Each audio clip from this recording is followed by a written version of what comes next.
TTD chairman BR Naidu మీద ఒక భారీ కుట్ర పన్ని ఆయనకు కొన్ని సంబంధాలు అంటగడుతూ ఆయన పరువును దిగజార్చి ఆయన్ని టీటీడీ నుంచి తప్పించాలని వైసీపీ చేసిన ప్రయత్నాలు ఉన్నాయో అవన్నీ కూడా పూర్తిగా బెడుసుకొట్టాయి. ఇప్పుడు ఒక్కొక్క నిజం కొద్ది కొద్దిగా బయటకు వస్తుంది. తాజాగా ఎవరైతే బిఆర్ నాయుడుతో సంబంధాలు ఉంటాయంటూ ఒక మహిళ ఫోటోని సోషల్ మీడియాలో పోస్ట్ చేసి ఆవిడ వ్యక్తిగత జీవితాన్ని బయట పెట్టారు. ఎవరైతే ఆవిడ ఫోటోను ఉపయోగించి డీప్ ఫేక్ చేశారో వారందరి మీద కూడా తెలంగాణలోని cyber crime police station Rayadurg police station లో అయితే ఫిర్యాదు అయితే చేయడం జరిగింది. ఆల్రెడీ దీని మీద ఎఫ్ఐఆర్ కూడా నమోదైంది.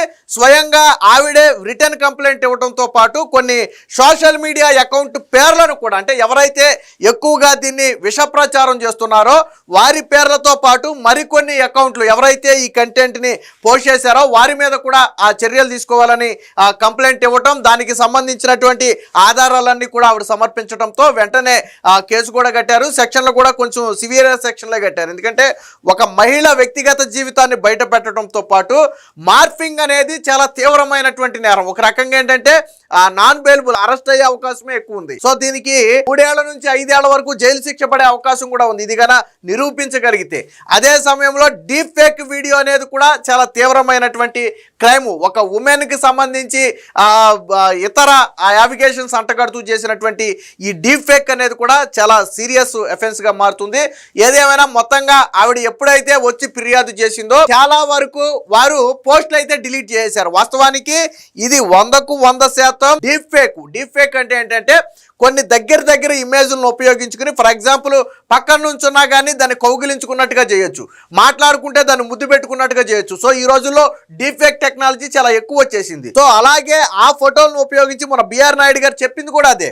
అక్కడక్కడ కటింగ్ చేసి మార్ఫింగ్ చేశారు. చేసిన దాన్ని కూడా సరిగ్గా చేర్చావలేదు, ఆ ఎడిటింగ్ కుదరలేదు వాళ్ళకి, ఆ డీప్ ఫేక్ కూడా సరిగ్గా చేయలేదని చెప్పి బిఆర్ నాయుడు కూడా మాట్లాడటం జరిగింది. ఆయన కూడా ఆల్రెడీ సైబర్ కంప్లైంట్ ఇవ్వడం జరిగింది. దాని మీద కూడా కేసు నమోదైంది. ఎవరైతే మొదటగా దీన్ని పోస్ట్ చేశారో ఆ అకౌంట్లను అయితే బయటకు లాగుతున్నారు. ఇందులో ట్విస్ట్ ఏంటో తెలుసా?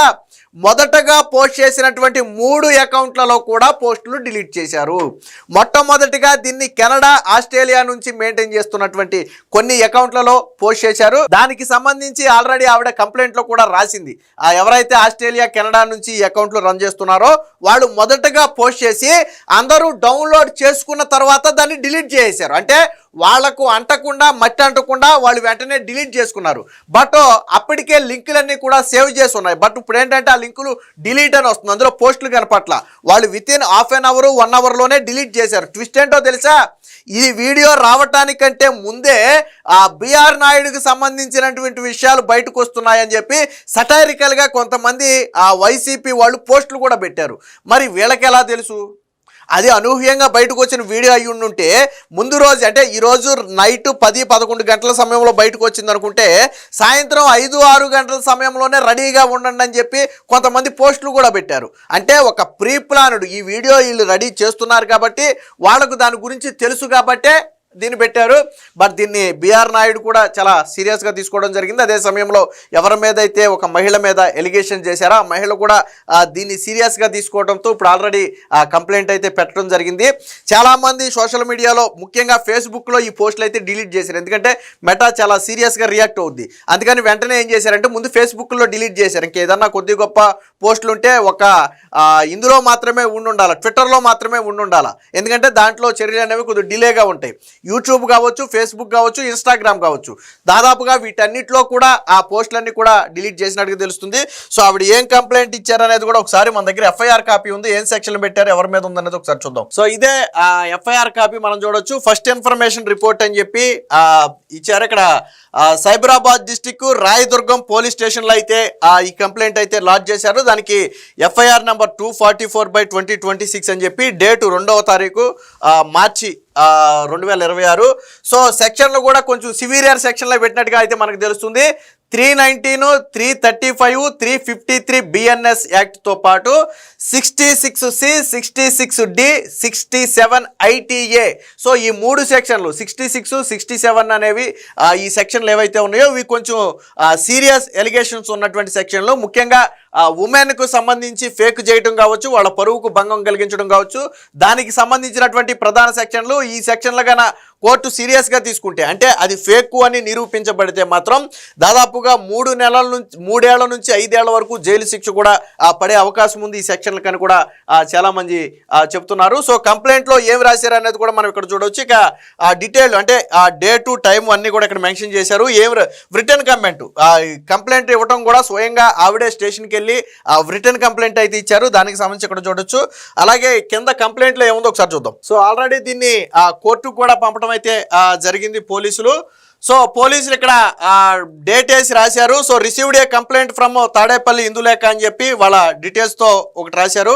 సో ఇక్కడ ఎవరెవరి పేర్లు మెన్షన్ చేశారు అనేది మనం ఇక్కడ ఒకసారి కన్నా చూస్తే దేశాభిమాని అనే ఒక YouTube channel Deshabhimani a true Indian అనే ఒక యూట్యూబ్ ఛానల్ మెన్షన్ చేశారు. అలాగే ది న్యూస్ తెలుగు అనే ఒక యూట్యూబ్ ఛానల్ గురించి మెన్షన్ చేశారు. ఇక టీమ్ ప్రెస్ అనే ఇన్స్టాగ్రామ్ ఆల్రెడీ వీళ్ళు యూట్యూబ్లో పోస్ట్ చేస్తే వాళ్ళు స్ట్రైక్ కూడా కొట్టినట్టున్నారు. ఆల్రెడీ యూట్యూబ్ ఆ పోస్ట్ను కూడా డిలీట్ చేసింది. దీనికి సంబంధించి టీమ్ ప్రెస్ అనే నాకు వీడియో కూడా విడుదల చేసింది. మరి ఎవరెవరికో ఉన్నటువంటి ఇదినన్నిటినీ తీసుకొచ్చి మేము వాళ్ళకి ఏదో సంబంధాలు అంటే కట్టి ఫేక్ చేస్తామంటే చూస్తూ ఎవరు ఊరుకోరు. సో ఇన్స్టాగ్రామ్ అకౌంట్ మీద ఇచ్చారు. అలాగే వైఎస్జే సఫీ షవన్ అనే ఒక ఇన్స్టాగ్రామ్ అకౌంట్, అలాగే వైఎస్జే 2.0 అనే ఒక ఫేస్బుక్ అకౌంట్, అలాగే తుని అసెంబ్లీ మీడియా మ్యాటర్స్ అనే ఒక Facebook account, red TV Telugu అనే ఒక యూట్యూబ్ ఛానల్స్, జగనన్న కనెక్ట్స్ అనే ఒక యూట్యూబ్ ఛానల్స్. ఇది జగనన్న కనెక్ట్స్ యూట్యూబ్ ఛానల్తో పాటు ట్విట్టర్ అంటే ఎక్స్ ఖాతాలో కూడా దారుణమైన పోస్టులు అయితే పెట్టినట్టుగా అయితే తెలుస్తుంది. So due to circulated of the said AI deep fake morphed content, the complaint and the family members have been subjected to the severe mental trauma and dignity and reputation have been seriously affected అని చెప్పి, అంటే మానసికంగా వాళ్ళు ఇబ్బంది పడటంతో పాటు సమాజంలో వారికి ఉన్నటువంటి గౌరవం మొత్తం కూడా దెబ్బతీసే విధంగా ఇవైతే ఉన్నాయని చెప్పి వాళ్ళైతే చెప్పడం జరిగింది.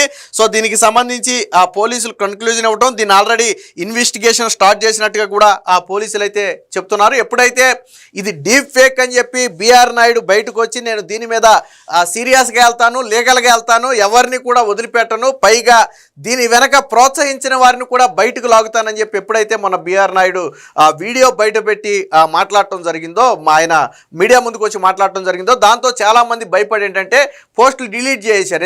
ఎందుకు వచ్చిన రిస్క్, ఆ అకౌంట్లు కోల్పోయే అవకాశం ఉంటుంది ఒకటి. రెండోది ఏంటంటే కేసులు పడితే ఇబ్బంది పడతామేమో అనే ఒక, ఎందుకంటే ఈ మార్పుడు డీప్ ఫేక్ అనేది సీరియస్ అఫెన్స్, అది అందరికీ తెలిసిన విషయమే.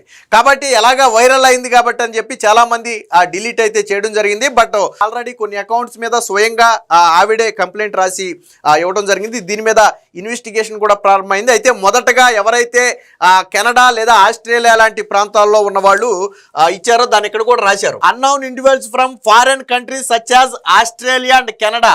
సో మొదటగా వాళ్ళు దీన్ని పోస్ట్ చేశారు, ఆ తర్వాత డిలీట్ చేశారు. అంటే చాలా ఇది ఒక స్ట్రాటజీ ప్రకారం చేసినటువంటి. దీనికి మీకు ఇంకొక ఉదాహరణ కూడా చూపిస్తా చూడండి ఒకసారి. సో ఇది ఇక్కడ చూడండి, ఈ పేరు బిఆర్ నాయుడు, ఈ పేరు సేనాకాలం యాద్ ఉంటుందని చెప్పి ఒక పోస్ట్ పెట్టారు. ఎప్పుడు ఇది ఫిబ్రవరి 28 10:18 వీళ్ళు పెట్టినటువంటి పోస్ట్ ఇది.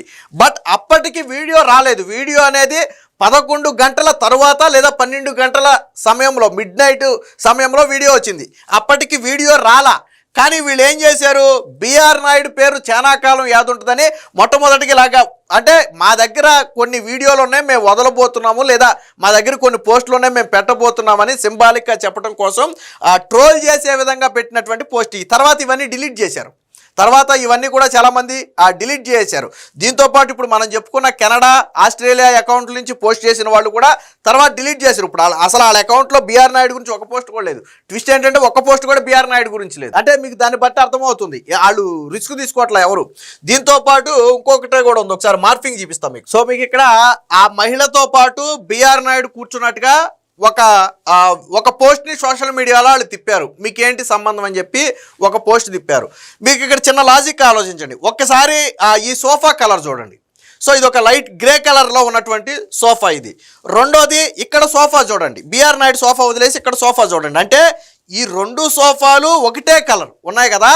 మధ్యలో బిఆర్ నాయుడు ఉన్న సోఫా మాత్రం కలర్ వేరు. చూసారా మీరు, బిఆర్ నాయుడు ఉన్నటువంటి సోఫా మాత్రం కలర్ వేరు. అంటే ఎలా వచ్చింది, వాస్తవానికి ఇది బిఆర్ నాయుడు అక్కడ సోఫా కాదు, అసలు ఇది వేరే దగ్గర బిఆర్ నాయుడు ఉన్నటువంటి పిక్ను తీసుకొచ్చి అటాచ్ చేశారు. మీకు ఇంకా కొద్దిగా జూమ్ చేస్తే ఈ కాలు కూడా దీనికి ఆనదు, జస్ట్ ఆనినట్టుగా అలా సెట్ చేశారు అంతే. కానీ ఇక్కడ టీపాయికి ఈ కాలు అనేది ఆనదు. అంటే ఈ ప్లేస్లో బహుశా వేరే ఎవరైనా ఉండాలి లేదా వేరే ఏదైనా ఉండాలి. బట్ దాన్ని ఎడిటింగ్లో లేపేసి మీరు ఇక్కడ 2 సోఫాలు చూస్తే మీకు అర్థమైపోద్ది దీని విధానం ఏంటనేది. సో 2 సోఫాలు, మధ్యలో సోఫా వేరే, అసలు సోఫా కలర్ ఉండాల్సింది ఈ సోఫా ఉండాలి ఇక్కడ. బట్ దాన్ని ఎడిటింగ్లో తీసేసి వాళ్ళు బిఆర్ నాయుడిని పెట్టినట్టుగా పెట్టారు. ఇది కూడా ఎడిటింగ్, ఆయన చెప్పింది కూడా అదే. సో వేరే చోట్ల ఫోటోలు తీసుకొచ్చి అక్కడ అతికిచ్చారు. సో ఇవన్నీ అంటే ఎంత క్లియర్గా అర్థమవుతుందంటే చిన్నగా ఆలోచించిన ఎవరికైనా అర్థమైపోద్ది. ఈ 2 సోఫాల కలర్ ఏంటి, ఈ సోఫా కలర్ ఏంటి అంటే అసలు ఇది బిఆర్ నాయుడు ఇక్కడ ఫోటో కాదు, ఇది బిఆర్ నాయుడు ఫోటో కాదు అది. బట్ తీసుకొచ్చి అక్కడ దాన్ని అంటించారు. అంటే ఫేక్ చేయటం కూడా ఎంత ఇదిగా చేశారు చూడండి. పాపం అన్నీ మార్చారు కానీ సోఫాను మార్చలేకపోయారు, సోఫా కలర్ను మార్చలేకపోయారు. మార్చి ఉండుంటే కొద్దిగా న్యాచురల్గా ఉండేది. బట్ మార్చలేకపోవడం వల్ల అక్కడ దొరికారు. అంటే ప్రతిదీ కూడా చేసింది ఫేక్ కాకపోతే అకౌంట్లో పోస్టులు డిలీట్ చేయాల్సిన అవసరం లేదు. అసలు మొదట పోస్ట్ చేసిన వాడే ఇప్పటి వరకు మళ్ళీ దాని మీద పోస్ట్ చేయాలి. అకౌంట్లో పోస్టులు డిలీట్ చేశారు. కంప్లైంట్ ఇచ్చిన తర్వాత మరికొంతమంది డిలీట్ చేశారు. అంటే బిఆర్ నాయుడు మీద జరిగింది కేవలం కుట్ర మాత్రమే. బిఆర్ నాయుడు గారు చాలా హ్యాపీగా చెప్పాడు. ఆయన 32 సంవత్సరాల నుంచి వాళ్ళు ఫ్యామిలీ ఫ్రెండ్. వాళ్ళ ఇంటికి మేము వస్తాం, మా ఇంటికి వాళ్ళు వెళ్తాం, మేము కలిసి టూర్లకి వెళ్తాం. అనేక సందర్భాల్లో కలిసి బయట ప్రదేశాలకు 3 సార్లు వెళ్ళాం. ఫ్యామిలీలతో కలిసి వెళ్ళాం. వాళ్ళ ఫ్యామిలీ మా ఫ్యామిలీ కలిసి ఉంటాం. అసలు ఎప్పుడు మా ఫ్యామిలీ మధ్య ఎటువంటి ఇది కూడా లేదు.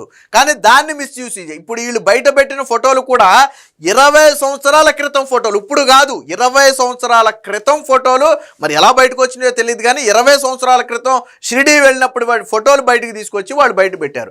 ఆయనే చెప్పాడు, దానికి మీరెందుకు కంగారు పడటం, ఆయనే చెప్పాడు. వాళ్ళు మా ఫ్యామిలీ ఫ్రెండ్, మేము అనేక సందర్భాల్లో కలిసి ఉంటామని చెప్పి ఆయనే చెప్పాడు. సో ఫ్యామిలీల పరంగా వాళ్ళకి మంచి రిలేషన్ ఉంది. వీళ్ళ ఫ్యామిలీ వాళ్ళ దగ్గరికి వెళ్తే వాళ్ళ ఫ్యామిలీ ఇక్కడికి వస్తుంది. కానీ దాన్ని మిస్యూజ్ చేసి సోషల్ మీడియాలో ఈరోజు ఇలాంటి కుట్రలు తెరలేపారు. ఏది ఏమైనా మొత్తంగా బిఆర్ నాయుడు మీద పన్నిన కుట్రలన్నీ కూడా ఒక్కొక్కటిగా బయటకు వస్తున్నాయి. ఎప్పుడైతే నిన్న కంప్లైంట్ చేయటం దాని మీద ఆల్రెడీ ఇన్వెస్టిగేషన్ కూడా ప్రారంభించారో వెంటనే వీళ్ళ అకౌంట్లో వేసినటువంటి పోస్టులన్నీ కూడా డిలీట్ చేసుకుని వాళ్ళ ఐడెంటిటీ కూడా మార్చుకునే ప్రయత్నం చేస్తున్నారు. మొత్తంగా బిఆర్ నాయుడు మీద వైసీపీ పన్నిన కుట్రలన్నీ కూడా బట్టబయలయ్యాయని చెప్పొచ్చు.